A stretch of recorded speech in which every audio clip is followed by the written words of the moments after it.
Sign out of Canva, Canva Secure Sign Out. Hey everyone, welcome back to our channel. In this video, I'm going to guide you through the steps on how you can sign out of Canva and securely sign out. So make sure to stick with me till the end. If you want to securely sign out of Canva, you can open up the Canva app, and currently I am logged into my account. So if I want to sign out completely out of my Canva app, I would have to tap on the three lines option located at the top left hand side of the screen here. Then right here you'll find my name. Now under my name, right beside it, you'll find a little arrow button, which is the drop down menu.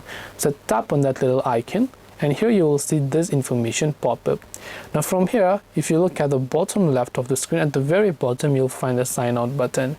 So when you tap on the sign out button, if you want to sign out, you'll be successfully signed out securely. And if you want to sign in, you have to enter your credentials again. This way you can go ahead and then basically sign out of Canva and securely sign out. Hope this video was helpful. If you have any questions, feel free to leave them down below. Thank you for watching, and see you soon in the next video.